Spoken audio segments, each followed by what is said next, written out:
Hello friends, welcome to Bhagavathi life style. இன்றைக்கி என்ன விலாகுன்னு பார்த்தீங்கன்னா, நேத்தியோட கண்டினியூஷன். புரட்டாசி முதல் சனிக்கிழமை நேற்று பெருமாளுக்காக என்னெல்லாம் குக் பண்ணோம் அப்படின்றது தான் நேத்தியோட விலாகு. ஸோ அதோட கண்டினியூட்டி தான் இன்றைக்கும். பெருமாளுக்கு நாங்கள் சமைச்சதை என்னென்னலாம் படைக்கிறோம், எப்படியெல்லாம் பெருமாளை வழிபாடு பண்ணுறோம் அப்படின்றது தான் இன்னியோட விலாகு. ஸோ வாங்க வீடியோக்குள்ளே போகலாம். இப்போ முதல்ல எங்கள் அம்மா என்ன பண்ணுறாங்கன்னா, பெருமாளுக்கு அலங்காரம் பண்ணிகிட்ருக்காங்க பூவால். ஸோ அவங்களுக்கு சாமிக்கு அலங்காரம் பண்ணுறதுனா அவ்வளோ இஷ்டம். ஏன்னா அவங்களுக்கு ரொம்பவே பிடிச்சது சாமி சம்மந்தப்பட்ட விஷயங்கள். அன்றைக்கி பார்த்திங்கன்னா அவங்க ரொம்பவே சீக்கிரமாக எழுந்துப்பாங்க. ஏன்னா எல்லாமே வந்து பர்ஃபெக்டும் ஆன் டைமுக்கு முடிக்கணும் அப்படின்றது தான் அவங்களுடைய நினப்பு முழுக்க அதில் தான் இருக்கும். ஸோ அதனால் அவங்களுக்கு எல்லாமே வந்து சாமி சம்மந்தப்பட்ட விஷயங்கள் அவங்க பண்ணுறதுல ரொம்பவே ஆர்வம் காட்டுவாங்க. ஸோ பாருங்கள், சூப்பராக இந்த வயசுலேயும் எவ்வளோ அழகாக பொறுமையாக அலங்காரம் பண்ணுறாங்க. அதுக்கு அடுத்தது பார்த்திங்கன்னா வந்து, நான் பெருமாளுக்கு நாங்கள் சமைச்சது எல்லாமே படைக்கிறதுக்காக வாழலெல்லாம் போட்டு விளக்கேற்றி எல்லாமே படைக்க போகிறோம். ஸோ பாருங்கள், வாழையில போட்டாச்சு. உங்கள் வீட்டில் நீங்கள் என்ன பண்ணுவீங்க? புரட்டாசி முதல் சனிக்கிழமைனா அன்றைக்கி வந்து பயங்கர ஸ்பெஷலாக இருக்கும் இல்லைங்களா? நிறைய பேர் வீட்டில் புரட்டாசி முதல் சனிக்கிழமைனா வேறு லெவல் ஒரு சூப்பரான வைப் க்ரியேட் ஆகும். ஸோ அதுதான் எங்கள் வீட்லேயும் நடந்தது. ஃபஸ்ட்டு நான் என்ன படைச்சேன்னா வந்து சர்க்கரை பொங்கல். நான் காலங்காலமாக இது தான் நாங்கள் படைச்சின்னு சர்க்கரை பொங்கல் தான் பெருமாளுக்கு ரொம்ப பிடிக்கும் அப்படின்றது எங்களுடைய நினப்பு. ஸோ அதனால் சர்க்கரை பொங்கல் எங்கள் வீட்டில் இருக்க எல்லாருக்குமே ரொம்பவே பிடிக்கும். அதனால் வந்து சும்மா சூப்பராக முந்திரி, அப்புறமா ஆல்மண்ட், அப்புறம் திராட்சை இதெல்லாம் போட்டு நெய்யிலேயே வறுத்து சூப்பராக எங்கள் அம்மா சமைப்பாங்க. சர்க்கரை பொங்கலில் அவங்க கிங்குன்னு சொல்லலாம். அதுக்கு அடுத்தது பார்த்திங்கன்னா ஒயிட் சன்னா, அதுவுமே தாளித்து சூப்பராக சாஃப்டாக ரொம்பவே நல்லா அட்டகாசமாக இருந்தது. அதுக்கு அடுத்தது மெதுவடை பண்ணியிருந்தாங்க, சூப்பராக இருந்தது. ஸோ ஒயிட் ரைஸும் நம்ம இலையில் வைக்கிறோம். அதுக்கு அடுத்தது நான் வந்து உருளைக்கிழங்கு ஃப்ரை பண்ணேன். அதுக்கு அடுத்தது கேரட் பீன்ஸ் தேங்காய் போட்டு பொரியல் சூப்பராக இருந்ததுங்க ரெண்டுமே. சாம்பார் பண்ணியிருந்தேன்.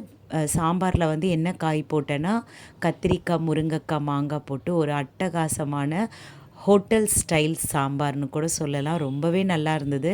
இந்த இலையில் நான் வச்சுருந்த ஒட்டு மொத்தமான விஷயங்கள் எல்லாமே பெருமாளோட பிளெஸ்ஸிங்கில் சூப்பராக அவ்வளோ டேஸ்டியாக ரொம்பவே டெலிஷியஸாக இருந்தது. டாப் நாச்சுன்னு கூட சொல்லலாம். அந்த அளவுக்கு பெருமாளோட பிளெஸ்ஸிங் இருந்தது எங்களுக்கு. அண்டு புரட்டாசி முதல் சனிக்கிழமைனா எங்கள் ரிலேட்டிவ்ஸ் வீட்லேயுமே ரொம்ப ஒரு வைபாக இருக்கும். ஏன்னா அப்போ தான் வந்து வீடு வாசல்லாம் நம்ம க்ளீன் பண்ணிவிட்டு, ஸோ பூஜைக்கு தேவையான எல்லா விஷயங்களும் ரெடி பண்ணுறதுக்கு நம்ம வந்து ரொம்பவே வைபாக இருப்போம். ஸோ அதுதான் அந்த சனிக்கிழமை எங்களுக்கு அப்படி தான் போச்சு. என்னவோ பெருமாளே எங்கள் வீட்டில் அப்படியே ஃபுல்லாக குடிக்கொண்டு இருக்க மாதிரி எங்களுக்கு ஒரு ஃபீல் ஆச்சு. ஸோ அதுதான். அண்ட் என்னோடய சேனல் உங்களுக்கு பிடிச்சிருந்தா சப்ஸ்கிரைப் பண்ணுங்கள், லைக் பண்ணுங்கள், ஷேர் பண்ணுங்கள் அண்ட் கமெண்ட் பண்ணுங்கள். உங்களோட ஒவ்வொரு சப்ஸ்கிரைபும் ஒவ்வொரு லைக்கும் எனக்கு மிக மிக மிக பெரிய மோட்டிவேஷன்.